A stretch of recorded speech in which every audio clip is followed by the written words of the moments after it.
Welcome to the BNB Investing Podcast for real estate investors. Fix and flippers and realtors exploring investment options with Airbnbs and short-term rentals through acquisition, leasing, or management to generate consistent monthly revenue. Join us for a chat with experienced and successful short-term rental investors to hear their story of how they got started and created wealth by building scalable businesses. We also explore various service providers and lenders that help make our businesses more efficient and maximize revenue in this awesome sharing economy. Welcome your host, Rich Munroe.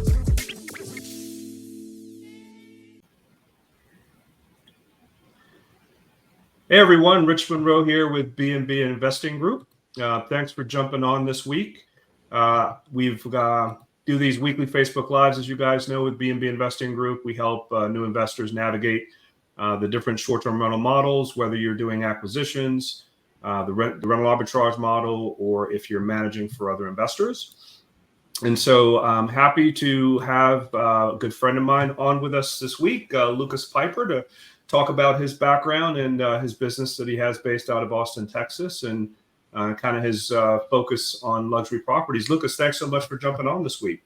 Yeah, man. Got to see you on a call earlier today, and then we got to do this now. So that's a good day for me. Yeah, absolutely. So I'd love to get started with kind of how you got started in short-term rentals. You know, what was your background there?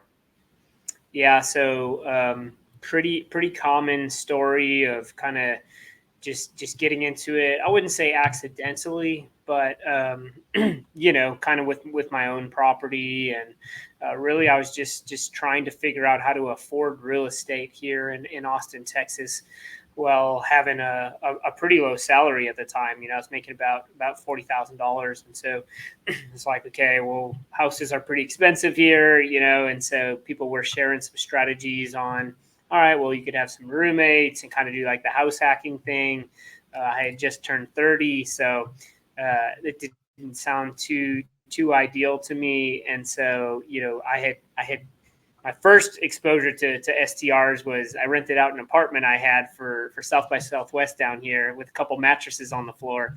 And it made like $3,500 in 10 days. And it was like, wow, that was pretty cool. So nice. I did have that in the back of my mind, that week experience of short-term rentals. But anyways, I decided to go against the roommate route and decided to rent my own property on the weekends when I would leave and travel, which is a big part of my life. And so that was my first exposure to the short-term rental industry. All right, very cool. So I guess much like the founders of Airbnb that started with renting a space on their couch and the air mattress. 100%, yeah. They had a busy conference in town, so you had a similar firsthand experience with that. So then, so what was the very first property that you did? Was it another property that you owned, or was it another property? Yeah, so then it was the one that I owned, and doing the weekends and all that stuff and leaving, and then and I can talk more about that for sure. But in the next properties that I did, I kind of went after the arbitrage model. I didn't have any more money. I found at the time a couple furnished properties, so it was super low entry point where I just had to do about $3,000-4,000 in upgrades, and was able to kind of take on a couple rent arbitrage at that time. So at what point, now obviously you had a full-time gig before you jumped into this full-time. What was the timing like from like number of units and then transitioning away from what you were doing before into this? How did that look? Great question, man. Yeah, it was pretty slow for me, you know, and part of that was just because of my mindset and what my goal was. I mean, I had joined a group that was called M1, which is March to $1 Million. So how can you get your first $1 million? And I wasn't really good at math. And so what I was trying to do was just add an additional $2,000 per month in passive income. And so I picked the least passive thing, and I did create that, you know, extra 2,000. Ended up being about 4,500 at that time. So that was kind of my first. I guess that was just kind of like, that was my goal. You know, that's what I hit, and so that's what I was after. So I achieved what I was after, which was surpassing an extra $2,000 in income. And so that was kind of like the first. Let's see, 2018 is when I bought my house. And then I think I got up to 5 right before COVID. And then, dropped back down to 2 during COVID. And was able to get out of a couple leases. And then it was kind of like during COVID, I really was like exploring that, where I was like, wow, that was kind of scary, like this was not fun. Even with that small amount of properties, financially, it didn't feel real great.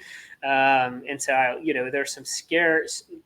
I was pretty scared of the industry from that standpoint. And I had, was already surrounded by a fair amount of multifamily and commercial investors from some of the meetups I was doing that were like, hey, man, it's kind of like a risky industry. Do you really want to do this? But what I saw during COVID was something different too, is like, you didn't always have to rely on the STR. It was like people were all of a sudden coming to California to stay longer. And I was able to switch a few of them over to kind of some longer MTR stays. And so I was like, okay, well, there is a different route if this COVID thing happens again or something similar where there's a shutdown. So pretty slow, 2021, I started building back up. I think I had 3 or 4.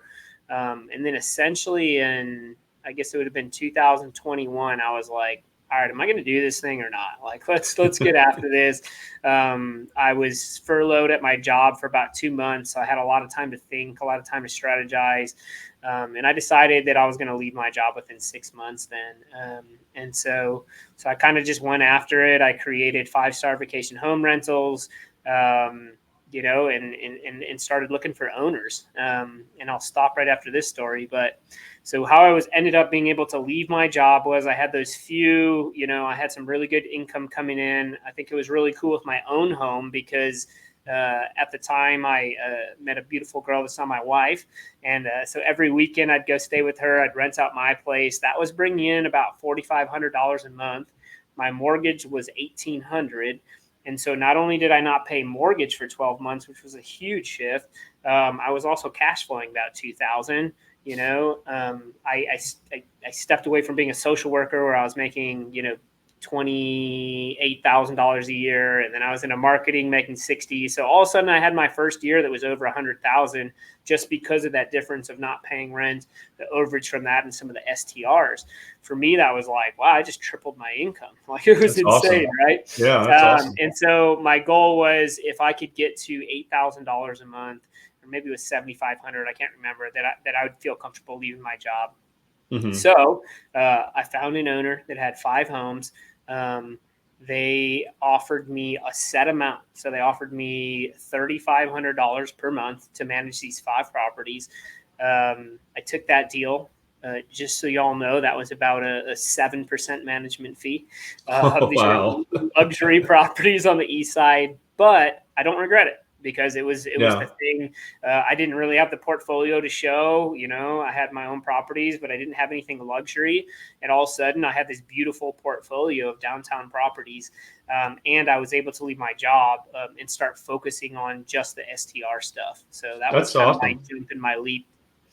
No, very cool. So let's back up a minute on the rental arbitrage stuff that you started. What size properties were those? What part of town were they in? What was the framework behind the rental arbitrage strategy when you started out there? Yeah, so the first unit I got, which was the most successful one, was again furnished. It was a historic house in downtown San Antonio.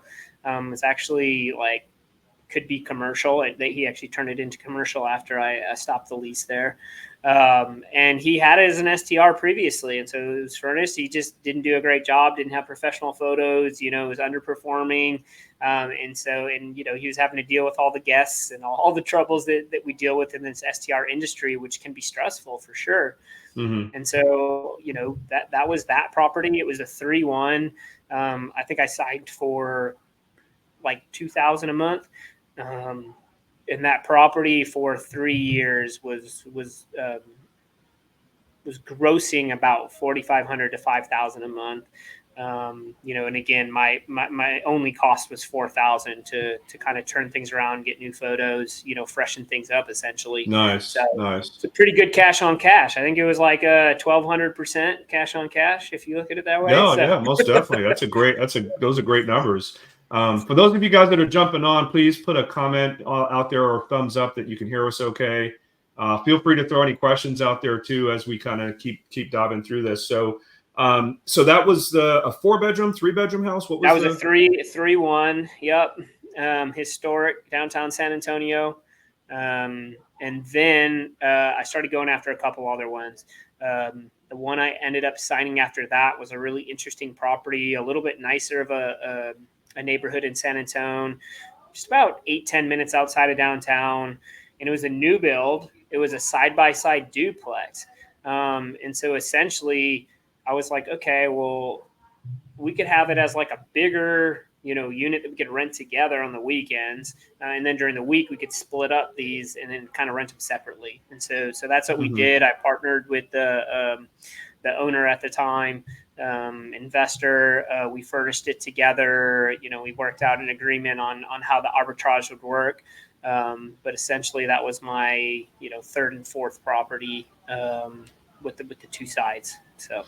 Nice. I mean, a lot of folks, and maybe it's based on the city, but I also, when I scaled in the beginning, started with rental arbitrage, but I kind of focused on kind of 1-bedroom units in the beginning, and then started adding on some 2 beds. So it's pretty, it's obviously a little bit more investment up front on the larger properties, but if you're diving into something that's already furnished, I can see how that definitely helped catapult you into that arena for sure. Yep. So then after that, the few following from that, were they also larger properties, or were they? Yeah. I never had any small units actually until this last year, and I've only managed them. So I've never done an arbitrage with a small unit, which is, essentially what most people do in arbitrage. So right. I'd say that one in San Antonio was my most successful, but it wasn't. I actually had 2 in Austin. I had one right off South Congress here in Austin, which is our famous street. Furnished that for like $18K or something like that. Signed a lease for 23, and I was bringing in $7,800 a month off that sweet thing. And then the house that we're in right now, with this behind me, this was an arbitrage for me for 2 years. So it was one that it was in our neighborhood, a 4-bedroom place.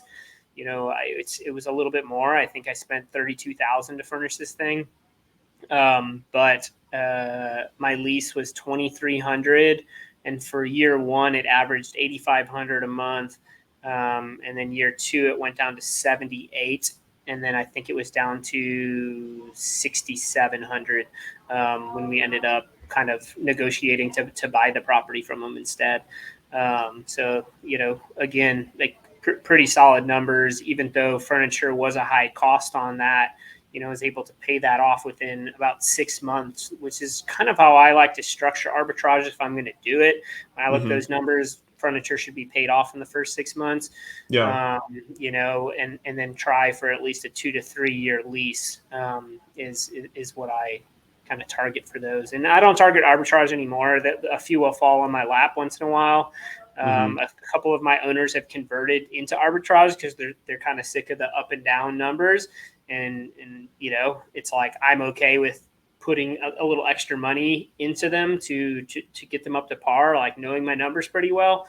So that's the only way that I'm really going after arbitrage ones now. Nice. And so, I think, again, for me, I kind of had the same progression from arbitrage. And then it's once you've kind of got your operation built, you're scalable, everything's kind of running smooth. It seems to be a very natural progression to say, okay, well, here's some opportunities for me to go manage some other investors' property and just kind of roll it into the same operation. It's kind of a natural, evolution that way. And so, how many more management properties did you end up taking on after that time, after that first one that you had the 5 properties with? Yeah, we scaled really quick. I'd say within 6 months we were up to 15. It was hectic. It was bad. It was rough.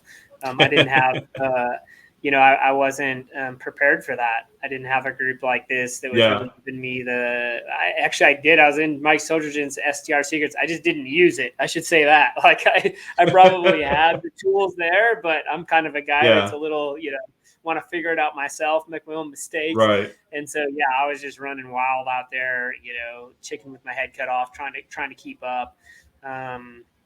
Well, it's tough, then, and when you're growing like that, it's also tough to say no, right? It's almost like an oh opportunity yeah. comes, you want to just take opportunities and throw them in the Oh in the yeah, I pipeline and said keep it yes moving. to everything Yeah. I was saying yes to, and that in itself is a trap, because there are Hmm. some properties that were just so much work to get ready, or the owners didn't want to invest anything, or they were just really not great people, really hard to work with. And then Yeah. I went from being like, oh, like I quit my job to create freedom to myself, like, bird to my old boss, and then all of a sudden I had 15 bosses, and I was Right. like, wow, man, what did I do to myself? And so that's I think we went up to like 18, and then we like hit that point where I had to fire that property of 5. They wouldn't put the management. I think they put it up to 5K, which was still like a 12% management fee or something. Hmm. And so we had to fire them. Fire a few other ones. We went back down to like 11 or 12, and then really worked on our systems, and I really got clarity on like, what do I want to do here? Hmm. And because of my portfolio, then I started kind of marketing myself as luxury, even before I had really Lux. And things just started working out that route. And now, where we're at, I've been saying this for a while, so it's actually slowed down, but a few months ago, we were getting about 10 inquiries a month, and we were saying yes to about 1 or 2 of those. So 10 to 20% of the properties that came our way, we'd actually say yes to. And I can talk about a number of reasons why. But currently, I'd say we probably get more like 5 inquiries a month. Usually, again, saying yes to maybe 1 of those. So just Hmm. kind of slow growth. Our average property grosses above 10K a month. So we're definitely in that luxury realm. And when I look at it, and the reason that I've gone about that is most of my properties take about the same amount of effort. And so, my property that's creating $35,000 a month is pretty similar to the other 4-bedroom that's bringing in $6,000 a month. So if I can go luxury, that's where I want to be. So. No, most definitely, and I've kind of started going that direction as well with some of our own properties, and again, it's the same natural progression. Once you kind of kill it with your own, and you can then duplicate the same process for other people, you can kind of easily add on more units that way. But so what so now that you've kind of doing the luxury, what is your standard starting point management fee now instead of the early days? Yeah, so we stick with the 20%. We keep fees pretty low. We have what do we charge? $55 per month for tech. So I mean, we're really low for that. Trash, we do valet trash, so we'll charge them for that now. And then we have a really low onboarding fee of $250. So, probably shot myself in the foot a few times for that. We do have it if that's like our basic entry, and if there's a bunch of work, then now we do charge a fair amount, for startup if we have to do a lot more. But yeah, we're sticking with that 20% fee. The cool thing is when properties are creating that much, 20% is a pretty solid fee for us to get by. Again, when you have a 15 or 20K producing property, and all of a sudden you're bringing in 4K a month off one property that's not yours with zero risk, that's pretty solid in the real estate world. So Most definitely, most definitely. Now, let's talk a little bit about some of the nuances that are involved with luxury that's different from kind of your standard basic properties. What are some of the additional things operationally that you have to pay attention to make sure that it's successful? Yeah, so our margins are a lot lower because we're luxury, and the reason I say that is the only way that I've figured out how to do this successfully is to offer like concierge style, which means I essentially every 10 to 15 properties I get, I hire a new local manager that just babies those properties. So again, that's why there's all different routes that you can go in this STR industry. So, guest expectations are definitely high. The hair on the pillow, on our lake properties, they show up and there's some dust on the day beds that are on the docks or whatever, right? I mean, we're having to go there the day of, if it's been sitting for a few times, blow all that stuff off, wipe it off, make sure that all the outdoor furniture is shining, like stuff like that, which is hard to figure out the systems for all that. So it's definitely an extra level to it. But I will say overall, even though we expect that of ourselves and because people are paying so much, I typically find that those guests are actually much more wonderful than our guests that are paying, $100 or $120 per night at a different property where we're struggling, or a lower end one. I don't know. It's just a different socioeconomic class that I can't explain, that respect your property more, understand when things go wrong that you can't control, that the HVAC went out, but that we'll get someone there immediately, and they're not just trying to get money back or kind of abuse the system, which is beautiful, and probably one of the more frustrating parts about the STR industry, I think, for us all. So yeah, no, I would agree with that. It's definitely, when you get to that caliber of guest, it's a whole different experience, because they're not really trying to pinch pennies. They're not finding excuses to try to get a discount. It's a whole different mindset for sure. So what about the different amenities that come along with luxury, and what's involved on your side to kind of make sure that those things are in place and managed properly? Yeah, good question, man. So this isn't really amenities, but I want to answer this side first, and I'll go into the amenities. So we don't do a lot of this stuff of like white glove, where it's we can offer masseuse in the house, or offer this or that, or a boat comes with it, or a private chef can come with the house. We just haven't entered into that market much. We haven't found that a lot of guests have interest in it. They're just kind of trying to hang out with their families. And maybe we're still not ultra luxe where properties are making, $100K a month. But so we don't do a lot of that stuff. But in terms of amenities, I mean, really, we're just trying to create a fun atmosphere, right? So, I mean, in Texas, I mean, the pools are by far the best amenity you can ever have. And the cool part is now I'm not just telling my owners to build, $70,000 and $80,000 pools. I'm doing that myself for my properties as well, to show them this is a proven, strategy. Yeah. Now, typically those pools will pay themselves off in 1.5 years. So when you look at an ROI or a cash on cash, it's it makes a lot of sense. What's the percentage premium you can expect on a swimming pool property versus a non-swimming pool? What's the percentage lift on the nightly rate? Yeah, I mean, it's different because if it's if it's a smaller property, you're going to have a lower margin typically, I find. But as soon as you're going up, so I mean, it's anywhere from 30 to 50%. It's that typical premium that we're finding in pricing, and we have had more. We have had some that have gone up even more than that.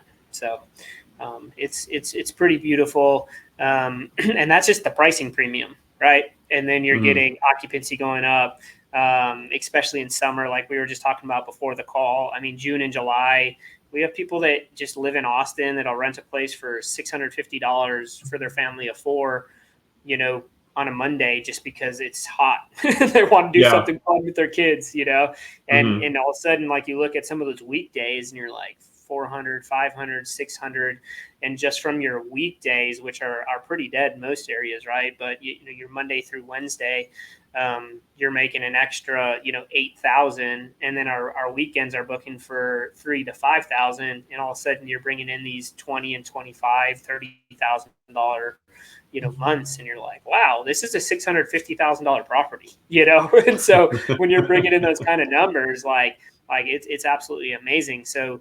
And I like to talk about that too, because when everyone thinks luxury, they're thinking man, I can't buy a $1 or $2 or $3 million house. We're not always saying that. We're saying, hey, how can you bring in luxury amenities? So that house specifically that I was referring to in that example, that guy happened to own a $650,000 house and had a fair amount of cash, but he put in the pool, he did an awesome backyard, and then put a movie theater in their garage. And so again, this is so he did put some money into it. I think that rehab was close to $200,000, but last year that property grossed $180,000, and this year it should surpass $2. So he's going to get that money back, and again in about 1.52 years, which is a pretty cool investment. So. Mm-hmm. So tell us a little bit about the Lux category on Airbnb. How did you get on that? What's involved with it? I know I don't have any in the Lux category. Yeah. So, and I think it's something they're actually going away from now. So the Lux, they required certain things. You did have to offer some of these services and things like that. Yeah. And so we decided not to go forward after researching it a fair amount. And I think again, they had certain market managers, and there's a lot of things that you had to go through, and we decided not to. And so we're not in that Lux. We get put into a lot of the other categories that aren't one of those. That's like you have to register and all that. Yeah. So right. Okay, that makes sense. Be successful without being in that Lux Airbnb category. So sure. What about the regulatory environment? I know there's been some changes in short-term rental ordinances. How has that impacted your business, and how do you navigate through that? Yeah, we've been really lucky in this part of Texas. Other parts haven't been as lucky, but Austin was one of the more restrictive cities. It had to be your homestead environment, your homestead property, which means you were living there full time, and then you could rent out your Airbnb part time. So we were having to do all sorts of weird, or you could call it shady stuff to kind of get through the industry at that point and have multiple Airbnbs. And then as of just about a year ago, they switched everything over to type 1 and type 2. Type 2 is investor friendly. So essentially any property in Austin can get an Airbnb license. And then in San Antonio, there's type 1 as well, which is there's no limit on the amount that of licenses they can give out for that. For type 2, it's 13.5% of the city block. So essentially, typically 1 to 2 houses on each block can get an STR license. And so, they're really trying to step things up there. Here's the deal. I'm actually not against STR licensing, STR restrictions, especially in the big city. I totally understand that we're in affordable housing crisis, that people don't want STRs like all over their downtown area. People want to be able to live there. So I'm for this. What frustrates me is when these laws are in there, but then they're not going after people, because then you end up paying that 11% plus the state 6%. So you're playing against people that don't have to pay a 17% fee.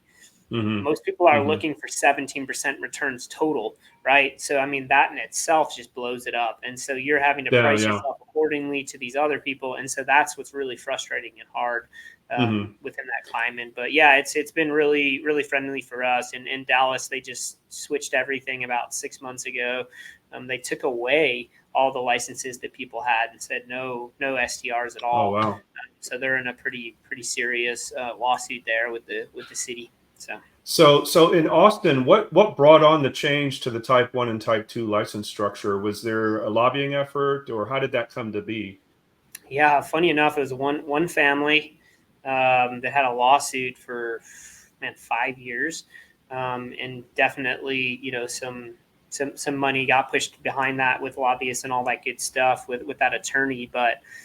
Essentially, it was a house that's 2 houses down from us on Lake Austin, one of the ones we manage, that argued that you can't tell someone what to do with your own house, and that we're in Texas and we believe in homeowner rights, and so they couldn't say that this person that lived there full time can rent it, but this other person can't. And so they defined that and fought that with the Texas Supreme Court, and Texas Supreme Court decided with that homeowner over the city of Austin. And we thought it'd be this slow rollout and they'd really fight against it. Within 2 days, they had it up and running that you could apply for these STR2 licenses. So they moved fast, and I think they were a little nervous with the ruling to kind of adhere to that. And here's the cool thing: is most cities, once they get this revenue, really hard to get rid of. City council depends on it. The city's bringing in 12, 20, 30 million in STR and hot fees from Airbnbs. So really hard to just all of a sudden put that for the budget. Well, I got to tell you, I love that those folks were able to be successful in Austin, because it sets a precedent. And so we actually use that in our conversations with local jurisdictions here in Georgia that are thinking about drafting a short-term rental ordinance. We actually look at Austin as a model for that. And so I love that. It works out perfectly. And we're still kind of finalizing, negotiating with Atlanta, and we've been looking at what San Antonio has done too. So, it only takes one success like that to really be a domino effect across the country. So that's good stuff. Yeah, it is beautiful. I think it's great. And again, like now they don't have the staff to do any compliance. So that's still the only frustrating part, is we still have 12,000 active STRs in the Austin area, and we have like 2,800 or 3,200 of us that have licenses. So still talking 75% of people that are operating without licenses. So that's something you just can't. I mean, some local jurisdictions like Chicago actually force you to plug in your license number to go live with Airbnb. And so that's kind of the way to pin it, nip it in the butt. Yeah, for sure, man. Right. I know that's where San Antonio is going right now. Is they're pretty close to that agreement and passing something very similar to that. So I'd love to touch on, I know that you've been successful strategically with your units, doing some direct bookings and some creative things with social media and influencers. Would love to hear a little bit about that strategy and kind of how that got put in place and how that's been going for you. Yeah, so I mean, I'll be honest, most of our success through direct bookings is still really like repeat guests. So our email campaigns, MailChimp, having a great experience, staying in touch with them. So that's still where the majority comes from. Or people just being smart enough now to look on Airbnb or VRBO, and we have our company name everywhere and finding us. So that's still where the majority of our direct comes from. But yeah, I mean, we've pushed into the social media campaigns pretty hard in this last like 6 to 9 months, maybe last year. And part of the reason we did that is I'm actually doing a talk here in Austin next week about virtual assistants and just how they've changed my business so much. So when we train our virtual assistants, there's guest communications is kind of always going to be that core piece, but then we always try to find like, what else are you good at? What do you like? What's your goals? Right. And we had one of them that really wanted to get into, social media management. And so we sent her to a couple courses, got some training for her. And essentially she's been running, all of those Instagram, making those Instagram videos and then doing some campaigns for us. So that's been fun and really able to do that with very little effort or time from my part, very little money. Obviously with virtual assistants, in that lower pay scale of $5 to $6 an hour. And that's still something she does within those 40 hours anyways. Right. And so it's just kind of an additional thing. So very cool. So that's what we've done. And then, we've done some cool things with some influencers for sure. Influencers get a bad name out there, I think, for sure. When you just say influencer, I think it makes you squirm a little bit. But at the end of the day, people that have large followings and do great content, people love them and they'll listen to them. And so, we have a really cool industry that a lot of people are interested in, whether you're teaching about it or whether it's just your property and staying. And so we've allowed, a couple influencers just to stay at our house, shoot a few shots there. We've actually brought our own video crew and got some really cool videos for that we can cut up as well. and they'll post it out there. And we've had, so yeah, I think we've done 2 or 3 campaigns. One, brought in 300, 400,000, views on one video. I think we got, 1,000 followers overnight with that one. The other one had about 250,000 views and another, 800 followers. So nice. Something we'll probably continue to do. It's busy season right now, so we try to do that kind of in off season downtime, where we're not giving up a ton of revenue. So we'll probably kick that back into gear in November or so. Sure. So yeah, man, it's been fun. I was actually just talking to a group today that we send them a lot of boat rental since they said they have a bunch of boats on Lake Austin. And so since we have the private slips and everything, a lot of people rent with them. So we're probably going to do a collaboration where, we're able to do, it's actually called, collaborate. You post at the same time. And so we'll have, somebody wake surfing behind the boat, pulling up to the house in the wake surf, walking up in the house, and then do a little quick video in the house, so we can all kind of post that up together and show hey, you got the whole deal here, right? You can rent the boat, do the wake surfing, and then go up and barbecue and have a nice night in this beautiful luxury home. So very cool, very cool. So I know we're getting close on time here. I want to know what's your kind of focus for the future. What are the next steps? Are you going to continue to grow the management business? I know you've already been working on some recent acquisitions for your own properties as a part of the portfolio. So what's kind of the vision going forward over the next couple of years for your company? Yeah, so I've kept it pretty steady for the last year and a half. That essentially what 5 Star wants to be is we just want to have the top 50 rentals in Central Texas. So we don't want to get very large. We want to cap that at 50 and almost kind of make it an exclusive, entry, create waiting lists, things like that. So we can just keep dropping off properties that aren't performing well. Or tough owners to work with, and just keep bringing on better properties that we love to manage and that are beautiful. So that's kind of the goal from the management side. And then from the acquisition side, didn't have any money previously, so been really slow on buying and just didn't dig into the creative financing side of things as much. And so that's kind of been my focus in the last year is, okay, how can we buy at least 1 to 2 homes a year, and so that's been really cool of last month seeing, I think we had 18 or 20,000, come in from just our properties that we own.